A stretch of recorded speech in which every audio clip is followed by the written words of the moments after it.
वो लड़की इंसान नहीं थी।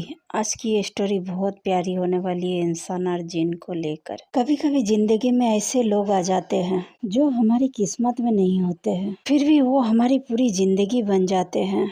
यह कहानी मेरी अपनी है। उस रात मुझे नींद नहीं आ रही थी। दिल बहुत भारी था, जैसे कुछ अंदर टूट गया हो, लेकिन टूटने की आवाज भी ना आई हो। घर में सब सो रहे थे और मैं चुपचाप सीढ़ियां चढ़कर छत पर चली गई। रात के करीब 2 बज रहे होंगे। हवा ठंडी चल रही थी, लेकिन अजीब बात यह थी कि मुझे ठंड नहीं लग रही थी, क्योंकि अंदर जो खालीपन था वो हर एहसास से बड़ा हो चुका था। मैं छत के कोने में बैठ गई और बिना सोचे समझे रोने लगी। कोई भी आवाज नहीं थी, चारों तरफ सन्नाटा ही सन्नाटा। बहुत सारी छोटी छोटी बातें थी जो मिलकर बहुत बड़ा दर्द बन गई थी। तभी पीछे से आवाज आई, तुम इतनी चुप क्यों हो? मेरे शरीर ठंडे पड़ गए। दिल एकदम जोर से धड़कने लगा, क्योंकि यहाँ कोई होना ही नहीं चाहिए था। घर में सब तो सो रहे थे। मैं धीरे धीरे पलटी और जो मैंने देखा वो मैंने आज तक नहीं भूल पाए। सफेद कपड़े में खुली बाल, चेहरे पर एक अजीब सी शांति, लेकिन सबसे अजीब तो उसकी आंखें थी।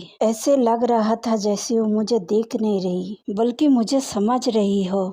मैं डर गई। मेरी आवाज भी ठीक से नहीं निकल रही थी। मैं डरते हुए बस इतना पूछा, तुम कौन हो? वो हल्का सा मुस्कुराई, मैं बस तुम्हें रोते हुए नहीं देख सकती। उसका जवाब अजीब था, बहुत अजीब।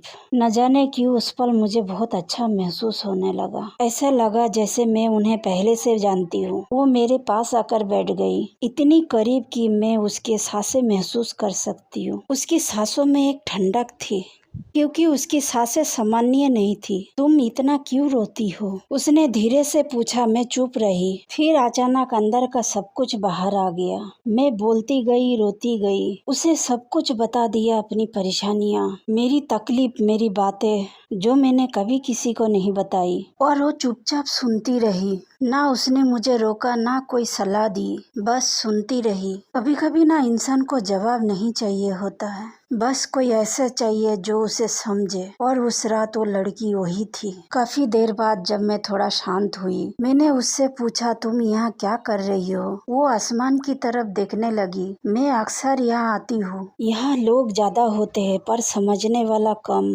उसकी बातें सीधी थी पर समझ में नहीं आ रही थी। मैंने पूछा, तुम यही रहती हो क्या? वो मुस्कुराई, लेकिन इस बार उसकी मुस्कान में थोड़ा दर्द था। नहीं, मैं यहाँ की नहीं हूँ। उसका यह जवाब मेरे दिल में अटक गया। मैंने पूछा, यहाँ की नहीं मतलब? लेकिन वो चुप हो गई। कुछ सेकंड की खामोशी, फिर वो अचानक खड़ी